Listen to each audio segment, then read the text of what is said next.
Manila, Philippines, July 2026. The press conference had been routine. A few questions about her Wimbledon run, a few about her ranking, a few about her upcoming schedule. Alex Eala, as always, had been gracious, composed, and professional.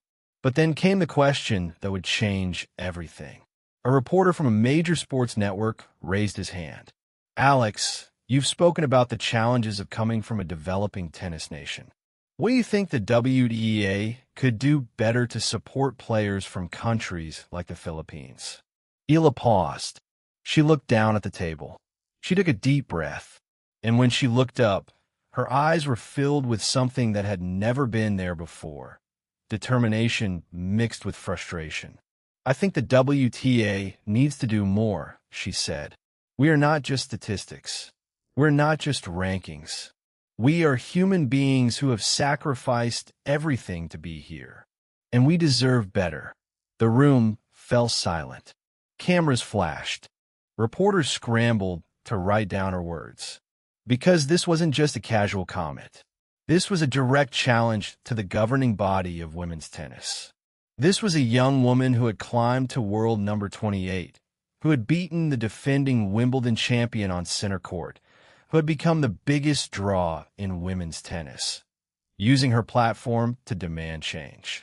Within hours, the WTA president responded. The reaction was strong. The tennis world was divided. And Alex Eala had just become the most controversial figure in women's tennis. This is the story of how a simple press conference remark sparked a war between a champion and the establishment. Welcome to RallyVerse. The press conference was held at a hotel in Manila, just days after Eala's historic Wimbledon run. She had already completed her homecoming celebrations, the presidential citation at Malacanang Palace, the emotional fan meet at Glorieta Activity Center, the thousands of fans gathering outside her home. Now, she was facing the media to discuss her plans for the U.S. Open. The questions were routine at first. How did it feel to beat Iga Swiatek? What was it like to walk on a center court? What are your expectations for the U.S. Open? Eala answered with her characteristic grace and composure. She spoke about the importance of taking things match by match, round by round. She talked about her upcoming schedule, the Wimbledon DC Open, the National Bank Open, the Cincinnati Open. She thanked her family, her coaches, and her country. And then came the question that would change everything. A reporter from a major sports network asked about the WTA's handling of player development, particularly for athletes from developing tennis nations. Eala paused. She looked down at the table. She took a deep breath. And when she looked up, her eyes were filled with something that had never been there before. Determination mixed with frustration. I think the WTA needs to do more for players from countries like mine, she said. We're not just statistics. We're not just rankings. We are human beings who have sacrificed everything to be here. The WTA needs to remember that. They need to invest more in developing countries. They need to make tennis accessible to everyone, not just the privileged few. The room fell silent. Cameras flashed. Reporters frantically typed notes. Eala continued, her voice growing stronger. I was lucky. I got a scholarship to the Rafael Nadal Academy. But not every child in the Philippines has that opportunity. And the WTA has a responsibility to change that. They talk about growing the sport globally. But talk is cheap. I want to see action. She paused, then added, I've been overlooked for tournaments. I've been fined for playing when they told me I shouldn't. I've been treated like a statistic. And I know I'm not the only one. I'm world number 28. I've beaten Grand Slam champions.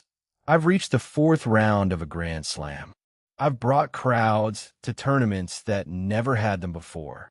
But I still feel like I have to fight for respect. And that's not right. The press conference ended moments later.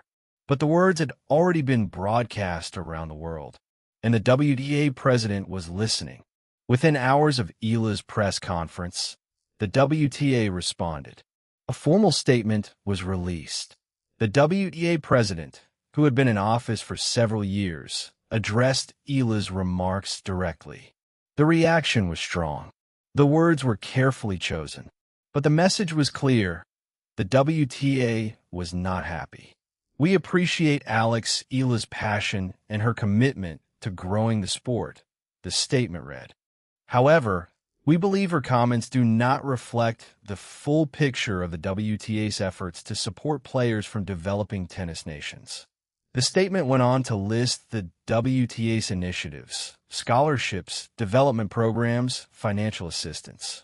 It defended the organization's record and suggested that Eala's perspective was incomplete.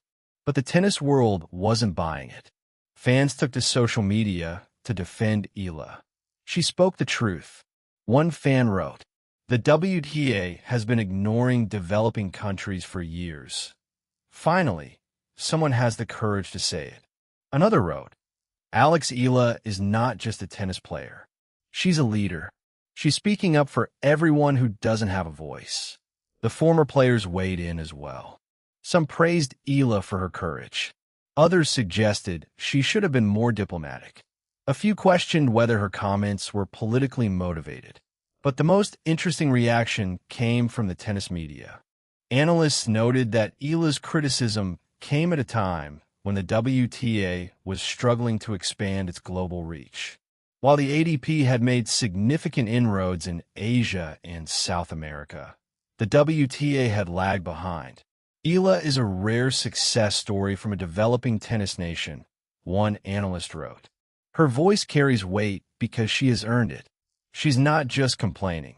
She's proven that players from countries like the Philippines can succeed if given the opportunity. The controversy also touched on deeper issues. Eala had been fined $50,000 by the WTA for signing a waiver to play in Birmingham after they advised her to withdraw. She had been overlooked for tournament entries. She had been excluded from elite player development camps.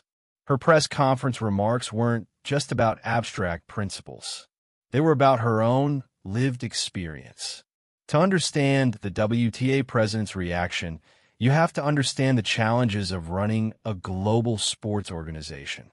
The WTA is responsible for managing the women's professional tennis tour. It oversees tournaments, player development, and the ranking system. It has a budget of hundreds of millions of dollars. It has to balance the interests of players, tournaments, sponsors, and fans. The president has been in office for several years.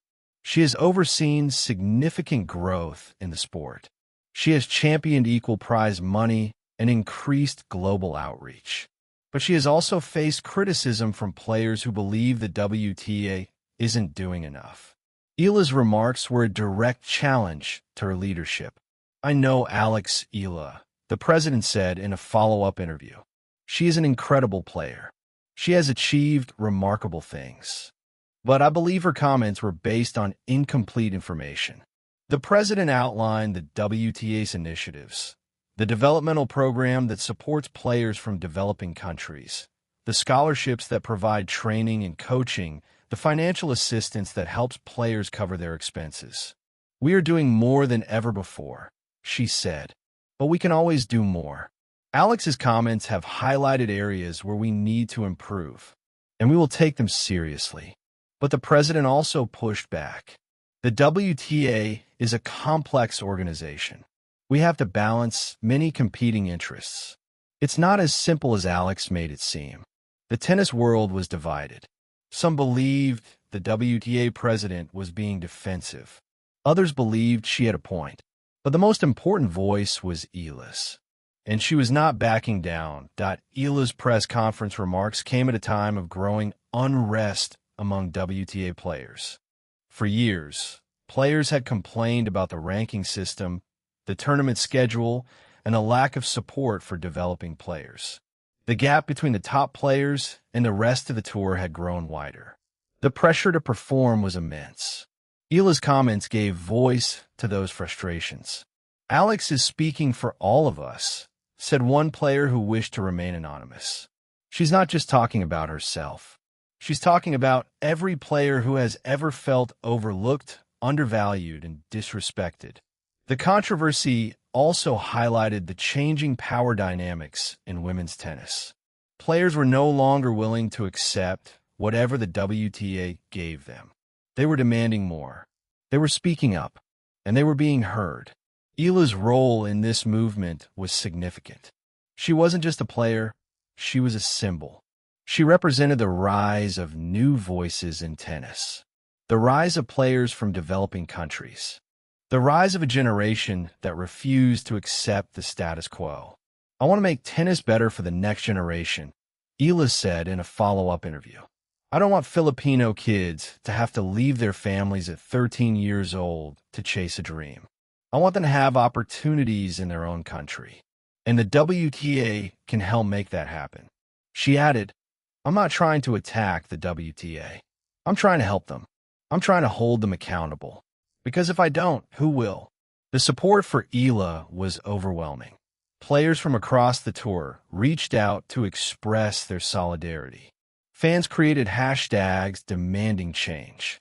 The WTA President's office was flooded with messages. The controversy had become a movement.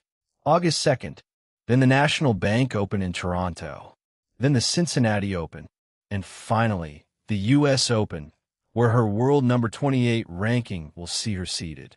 She has a lot to prove on the court, but she has already proven something off the court. She has proven that she is not afraid to speak up. She has proven that she is willing to challenge authority. She has proven that she is a leader, not just a player. I don't want to be remembered as just a tennis player, Eala said. I want to be remembered as someone who made a difference, someone who fought for what was right, someone who used her platform to make the sport better for everyone. From the cracked courts of Quezon City to world number 28, from being fined $50,000 by the WTA to challenging the WTA president, from being overlooked for tournaments to becoming the biggest draw in women's tennis. Alex Eala has defied every expectation, and now she is using her voice to change the sport she loves.